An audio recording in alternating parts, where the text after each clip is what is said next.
Eu quero ir, a proposta dessa noite é falar lá em Romanos capítulo 6, versículo de 19 a 22. Romanos 6, 19 a 22.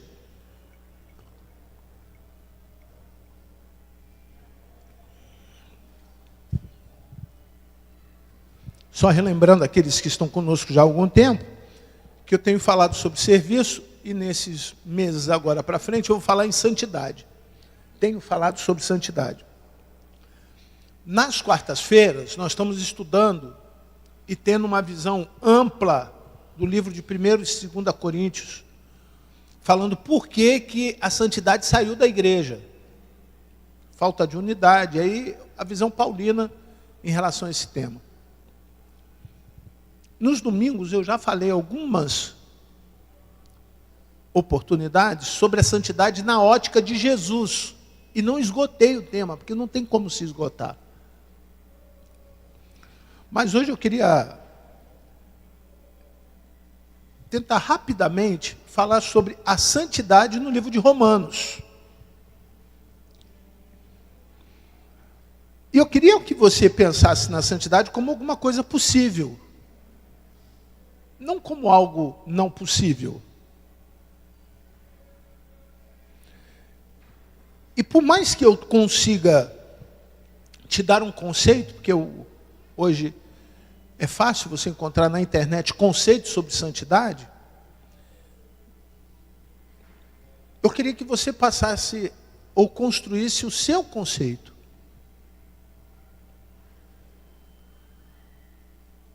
O que é um conceito? É você determinar verdades em torno de um núcleo, de uma expressão que sirva para identificar em qualquer circunstância o tema que você abordou. Isso é um conceito. Porém, se você etimologicamente dividir a palavra com, o radical, e o seito, ser acertado, então conceito são verdades acertadas. Pergunto então para os irmãos que estão presentes, qual é o teu conceito? Quais são as suas verdades acertadas a respeito da santidade? Santidade não é um vocativo da língua portuguesa.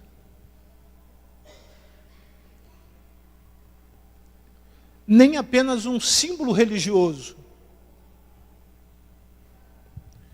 Baseado no que Paulo estava querendo nos ensinar em Romanos, nós vamos ler vários textos no livro de Romanos. Paulo mostra que a santidade não vem da lei. Que coisa interessante. A gente acha que a lei é que torna o povo santo. Mas não é. A lei proporciona a direção da santidade. Mas o que nos torna semelhante a Cristo é a graça de Jesus. Nós vivemos num tempo onde muitas pessoas falam de santidade, ensinam, escrevem, fazem sermões, mas se não tiver confirmação, ou não havendo resultado no ouvinte, gera uma frustração coletiva. E esta frustração coletiva, alguns, me perdoem dizer, por serem mais fracos, não conseguem nem lidar com aquilo que não é santo na vida alheia. E eu entendo que um dos propósitos do apóstolo Paulo, escrevendo a igreja de Roma, é que existiam pessoas ali que achavam que a santidade era da maneira como eles estavam vivendo. Estava causando escândalo, e os mais fracos estavam deixando, logo no início da igreja, a igreja de Jesus. Não é diferente hoje. Acredito que vocês já tenham se deparado com pessoas dizendo que viveram muitos escândalos nas suas igrejas, ou que vivem, ou que elas, com medo da repercussão do escândalo, não denunciam o pecado. Ainda pela omissão e a convivência do pecado, tornou-se natural o pecado. O seu, o do outro e o nosso. É fato de que quando nós nos apresentamos, como hoje, num culto, e queremos a graça, nós precisamos entender o nosso pecado. Eu afirmei pela manhã e afirmo de noite. Você precisa sentir tristeza pelo teu pecado. Você precisa se sentir incomodado pelo seu pecado. Outrora, se você se acostumou com o pecado e não sente o seu pecado, a tua mente está cauterizada. E a mente cauterizada impede que o conhecimento de Cristo evolua no teu coração, cresça no teu coração. Então nós podemos estar habituados num ambiente religioso com o coração em pecado. Eu não vim trazer peso aos irmãos, mas a direção que o Senhor tem nos dado, através da carta do apóstolo Paulo, é assim: falo em termos humanos, olha que coisa maravilhosa, por causa das limitações de vocês, assim como oferecer os seus membros para que fossem escravos da impureza e da maldade, que levava à maldade, assim, façam por favor a leitura comigo, ofereçam agora os seus membros para que sejam servos da justiça para santificação. Próximo versículo. Porque quando vocês eram escravos do pecado, eu gosto dessa expressão, quando era, porque agora, independente da minha vontade, mas pela ação de Deus através de Jesus, nós não somos mais. Amém? Concorda comigo? Está entendendo o texto? Estão entendendo? Vamos lá, vamos voltar um pouquinho. Porque quando vocês eram escravos do pecado, por que eu gosto dessa expressão? Porque Paulo está dizendo o seguinte: olha, não depende de você a liberdade que eu tenho para você. Não é o que você faz, não é a maneira como você canta, não é aquilo que você expressa, não é da forma que você dá, não é nada disso que vai torná-los livres do pecado. Porque não são as nossas obras que nos tornam justificados pelo pecado. Quem nos torna justo é Jesus. Pela justiça de Deus que havia em Jesus, e nele não havendo pecado, morreu na cruz pelos meus pecados. Percebe a importância da santidade? Alguém morreu por isso. E o evangelho sério, um evangelho sério, ensina que os seus discípulos precisam também morrer por Cristo. Fica aqui então primeiro alerta. Se eu não consigo morrer para o meu vício, para uma vida de mentira, para uma vida de engano, para uma vida de prostituição, para uma vida de idolatria, se eu não conseguir morrer para essas coisas, Jesus ainda não nasceu em mim. Se essas coisas ainda estão vivas em mim, se as pessoas olham para você e falam assim: que homem sem caráter, vive na mentira, na prática da mentira, vive falando coisas que não são verdade, maledicente, pessoas que conseguem traduzir, qualquer coisa que ele faça tem maldade, imoralidade, sujeira carnal. que Paulo fala à igreja de Corinto, que seria o segundo aspecto lá da igreja de Corinto. Primeiro, a divisão dentro da igreja. Segundo, a imoralidade dentro da igreja. Se você não se vê livre disso, olha que nós não estamos aqui opciando, dando a você o direito de não errar. Porque Paulo, volta o versículo 19. Através do Espírito Santo ele diz assim, fala em termos o quê? Humano. Verso 20, por favor. Versículo 20. Porque quando vocês eram escravos do pecado, estavam livres em relação ao quê? À justiça. Versículo 21. Naquele tempo, que frutos que vocês escolheram? O que vocês ganharam quando vocês estavam em pecado? Você sabe qual é o salário do pecado? Alguém lembra? Qual é? Emocional, sentimental, financeira, social, intelectual. Essa semana uma pessoa me pediu orientação mesmo, numa banca, num trabalho, e logo no prefácio ele vem colocando ali algumas questões que iriam trazer polêmica. E a banca era formada por mais 4 orientadores, e ele teria que, além da minha orientação, ter mais 3 orientações, e com certeza ele teria polêmica dali para frente com todos os outros. O tema era um tema muito atual, mas ele afirmava assim, no seu trabalho de conclusão de curso, não é fato de que a justiça de hoje só opera para aqueles que têm dinheiro. Eu sei que isso é uma verdade. Eu sei que você concorda com isso.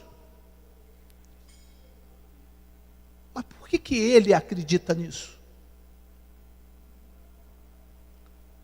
Fazendo parte de uma classe de minorias, de uma periferia do Rio de Janeiro, a mãe lavadeira, ele concluindo o curso de mestrado em Direito Criminal na UFRJ, começa o trabalho de conclusão de curso com uma frase tão difícil quanto esta, só de ler. Só de ler. Dói no nosso coração quando a gente vê que nós não temos fruto nenhum da nossa vida sem Jesus. Queria abrir um parênteses e perguntar para você assim, você gostava da tua vida sem Cristo?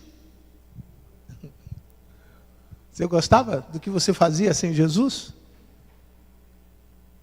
Quanto tempo que você gostava do que você fazia sem Jesus? Há pouco antes de começar o culto, eu estava orando para que esse som alto, porque isso agora é modinha aqui no Catumbi, né? Não fique tão alto. Porque tem gente que não dorme. Tem pessoas que estão perdendo famílias ali. Pessoas que estão se endividando naquele lugar. Pessoas que estão perdendo a vida, a qualidade de vida. O que eles estão ganhando com aquilo? Quanto tempo de paz e alegria aquela pessoa pode ter onde ela está? Agora eu trago isso para cá. Quanto tempo de paz e alegria você tem quando você está na igreja? Porque se a santidade não é uma obra que cabe em mim, por conta das minhas forças, eu preciso entender de onde ela vem. E se vem, o que ela faz em mim? Versículo 22, e eu paro aí, olha o que ela faz em mim. Agora, porém, libertados do pecado, vamos juntos, transformados em servos de Deus, o fruto de vocês colhem é para a santificação. Eu não saio de casa com o desejo de ficar santo. Eu não saio de casa dizendo, não, hoje eu vou ser santo. Hoje eu não vou mentir, hoje eu não vou roubar, hoje eu não vou pensar em coisa ruim, hoje eu não vou... Eu vou ser santo. Não. Pelo que eu entendi, eu saio de casa pecador e chego num lugar onde a ação da santidade de Deus me faz encontrar com a liberdade. Essa liberdade que eu não consigo em outro lugar, a não ser em Jesus. E no momento que eu tenho essa consciência da liberdade, o Espírito Santo a palavra está bem clara ali, transforma. Repita comigo assim, transforma. Transforma. Eu gosto do Bumblebee. Lembra do Transformers? Lembra daquele carro amarelo, do Bumblebee? Lembra? Para mim é o melhor de todos eles. Tem quem goste do azulzão. Qual é o nome do azulzão? Como que é? E Optimus Prime, é isso aí. O cara era fortão, grandão, maior caminhãozão. Mas o Bumblebee é muito humano. O garoto entra, ele é apaixonado por uma menina no filme, e o carro começa a interagir com o rapaz para que ele consiga perder a sua timidez e conseguir. Ele é muito humano. Jesus é muito humano, meu irmão. E quando ele quer transformar a tua vida, ele começa a interagir com você para você entender o que é santidade. Ele não quer que você faça coisas absurdas para que as pessoas consigam ver Deus em você. Não, ele precisa da tua humanidade à disposição para que ele faça algo extraordinário. Transforme em quê? Servos, leiam por gentileza, servos de Deus.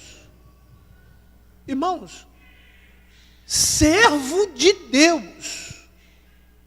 Você não precisa de outro título maior que isso penetre na tua vida de uma maneira assim e fique para sempre. Eu afirmei agora há pouco que o mais sublime ato de reconhecimento da oferta dada a este lugar foi de um menino que estudou, que se esmerou, que buscou aprender. Não era para o pastor Jorge, para a irmã Beth, para o pastor Carlos ou para o professor dele. Para ele adorar ao Senhor. E no momento em que isso é apresentado ao Senhor, afirmei, é a maior oferta do lugar. Irmão, o que nós estamos falhando na nossa santidade, porque estamos esquecendo de ser servo. Estamos esquecendo de ser servo. Serviço é um dom. Estamos esquecendo de exercer os dons. Estamos deixando de lado aquilo que é o resultado de Jesus em mim. Qual o resultado de Jesus em mim? A santificação. Amém? Pastor, então eu vou fazer uma lista de pecado, agora eu vou deixar de pecado. Legal. Quero lembrar uma coisa, que no Velho Testamento o povo se reunia para pedir perdão pelos seus pecados uma vez por ano. Uma vez por ano.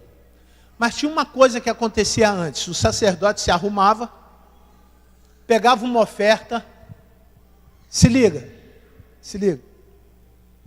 E ele ofertava em nome de quem?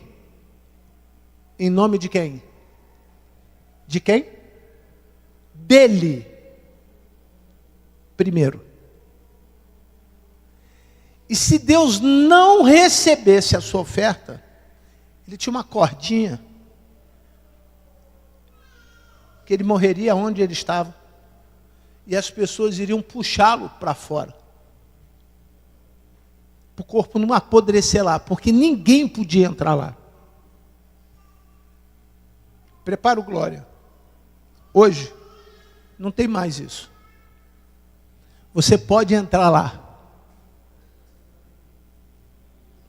E quando ele vê o seu pecado, ao invés de matar você, Jesus morreu na cruz para que você pudesse ter vida e você não sai arrastado da presença dele, você sai de pé, glorificando, honrando e dizendo ao nome do Senhor que santo, santo, santo é o Senhor Deus, aquele a quem morreu na cruz por mim e por você.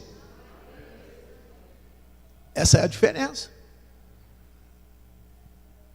Alguém antes fazia por mim, agora eu faço por mim.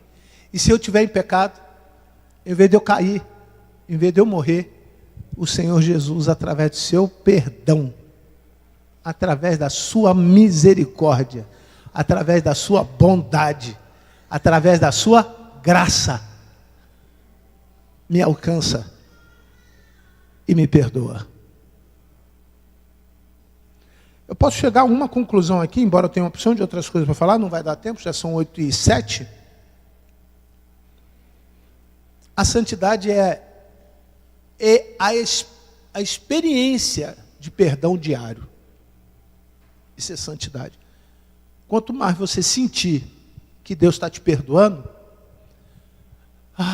legal, mais leve fica a tua caminhada com Jesus. Porque o que pesa, o que faz tua vida arrastar, o que faz o seu coração ficar abatido, o que faz os seus projetos não darem certo, é porque quando nós fazemos todas essas coisas sem Jesus, não dá certo. Eu li uma frase essa semana, que a verdadeira expressão de santidade é esperar que Deus tenha sempre mais um pecado a perdoar em mim. Você levantar e falar para Deus assim: estou disposto, Senhor, conserta eu, ajusta a minha vida, torna a minha vida mais semelhante à tua. Isso é santidade.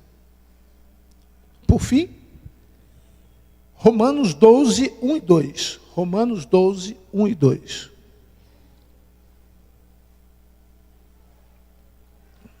Leiam comigo, por favor. Portanto, irmãos, pela misericórdia de Deus, peço que ofereça o seu corpo como sacrifício.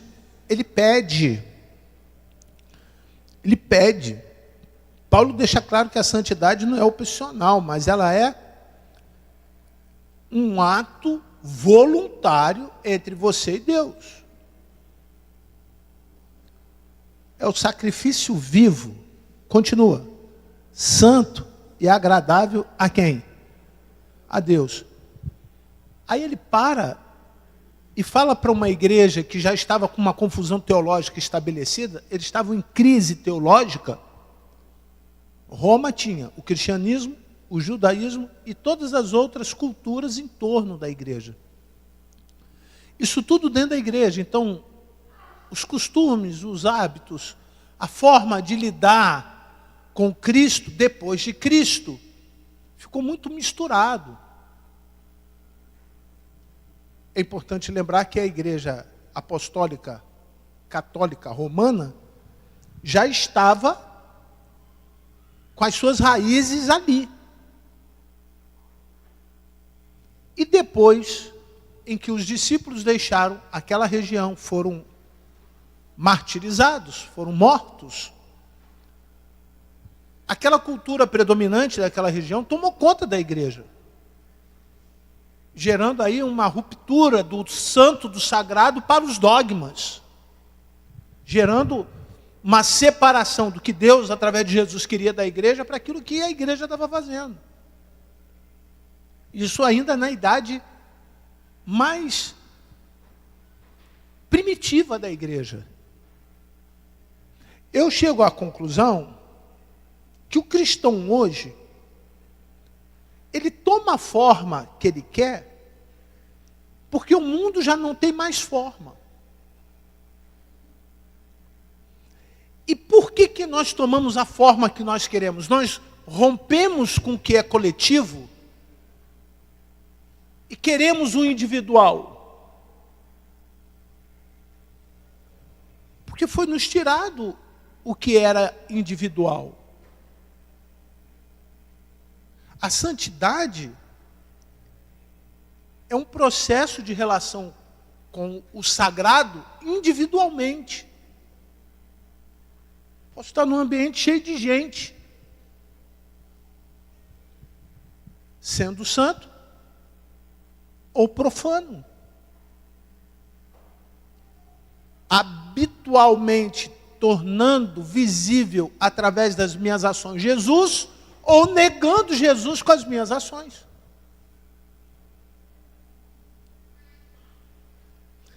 Então, quando nós vimos o apóstolo Paulo dizendo assim, este é o culto racional de vocês, ele está dizendo, olha, construa no que é individual a santidade e agora juntos, no culto, demonstrem isso para as pessoas.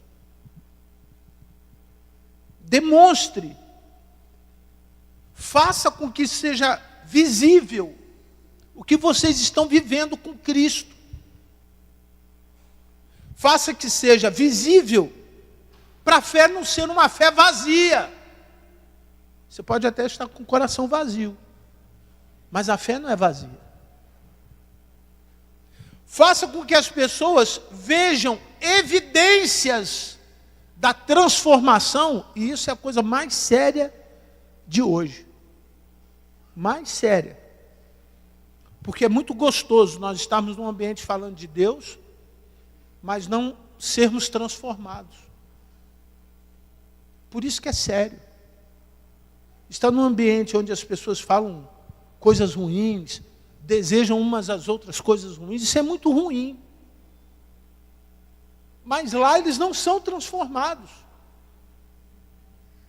Aqui, nós deveríamos estar ouvindo coisas boas da boca dos transformados, e muitas vezes nós não conseguimos ouvir coisas boas, vivenciar experiências coletivas.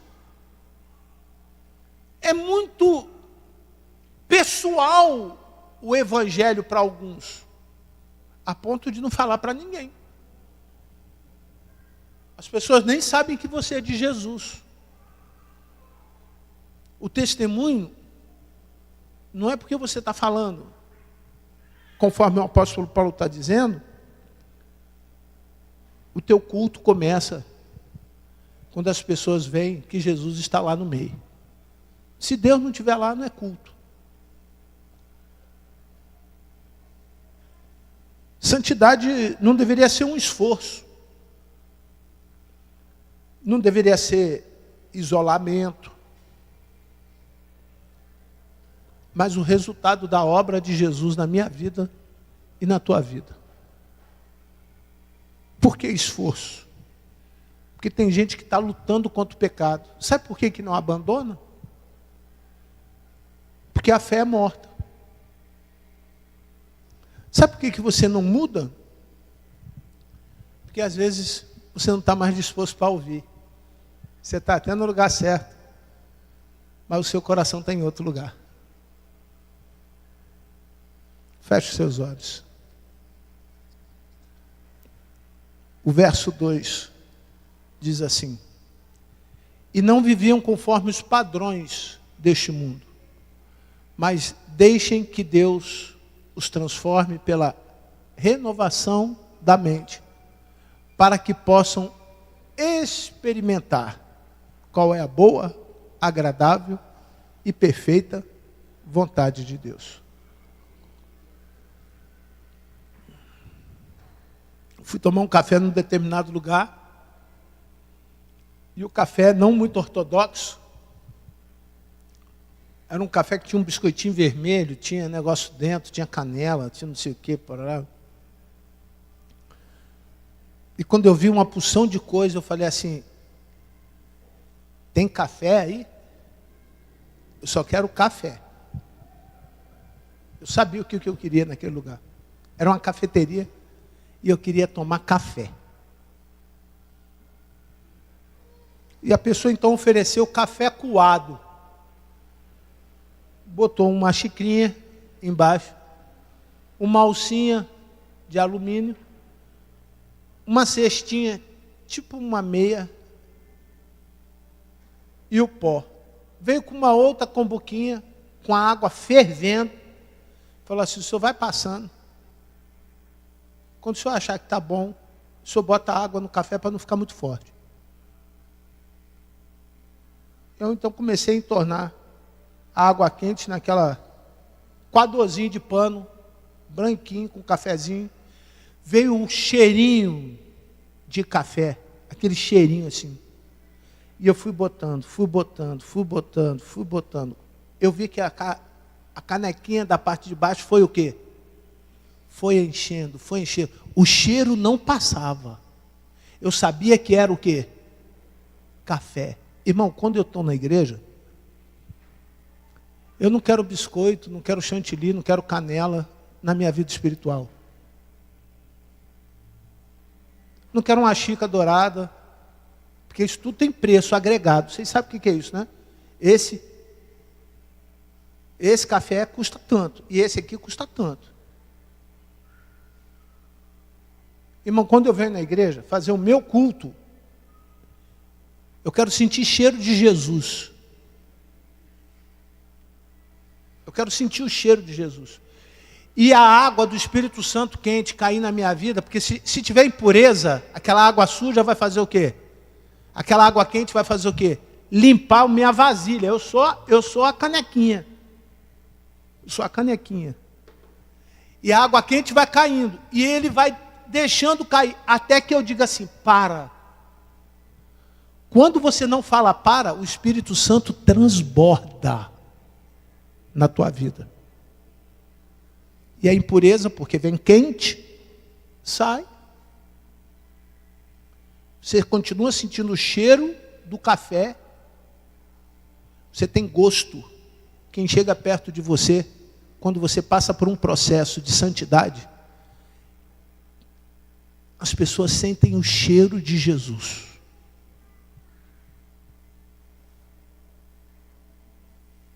Qual o cheiro que você tem hoje? Hoje de manhã, a irmã Lourdes me deu um perfume. Que amor que aquela senhora tem pelo pastor. Por onde me vê, me abraça, pede oração pelo esposo, pede oração pela saúde dela, pelo pé dela, agora que não está bom, para Deus curar o pé. Sempre ela lembra do pastor. E certamente, se eu botar o perfume, quando ela me encontrar na rua, ela vai sentir o cheiro do perfume. Irmão, santidade é isso. Você pode estar no meio de porco. Você pode estar no meio da lavagem. Você pode estar no meio de pecadores, que eles vão sentir o cheiro de Jesus em você. Eles irão sentir diferença em você. E aí, se eles quiserem esse cheiro, eles vão andar com você. Se eles quiserem ser transformados, eles vão querer saber como que foi que isso aconteceu com você. Se eles quiserem que a vida deles recebam o Espírito Santo, que é bom. Quem não recebeu ainda está perdendo tempo. Tem gente que recebeu a salvação, mas não recebeu tudo. Tem coisa para acontecer ainda. É só você pedir. É só você permitir que isso aconteça. Paulo estava falando para uma igreja que já achava que era salva. Tinha até culto para anjo lá dentro daquela igreja. Era uma brigaiada danada. Todo mundo falando em línguas, profecia. E Paulo vem dizer, olha, eu sei da humanidade de vocês. Vocês precisam só entender o que é santidade. Entendendo isso, todas as outras coisas vai dar bom. Feche os seus olhos. Converse com Deus. Pai, nós queremos experimentar a boa, agradável e perfeita vontade de Deus. Senhor, eu acho que isso é a mola propulsora da vida cristã. Vontade de Deus. Porque quando fazemos a tua vontade, o Senhor nos abençoa sem medida. E quando nós não fazemos a tua vontade, nós sofremos. E que o Senhor possa nos dar cada dia mais esse cheiro de Jesus na nossa vida. Para que as pessoas saibam, vejam e creiam no Deus que o Senhor. Que a graça, a paz, o amor de Deus o Pai, a comunhão e a consolação do teu Santo Espírito se faça presente neste lugar hoje e para todos sempre. Amém. Que Deus abençoe você, Deus abençoe a sua casa, Deus abençoe a sua ida para o seu lar. E assim nós encerramos mais um culto. Que Deus abençoe os nossos irmãos que nos visitam. Fico muito honrado com o casal que mais uma vez está conosco. Que Deus abençoe vocês. Em nome de Jesus, voltem. Na próxima quarta-feira nós vamos dar sequência ao estudo de 1 Coríntios. Já estamos acabando 1 Coríntios. Vamos entrar já nos próximos ensinamentos do apóstolo Paulo, na carta de Paulo a segunda carta de Paulo aos Coríntios. Então, se você tiver interesse, também participe conosco nas quartas-feiras. Uma boa noite a todos os irmãos.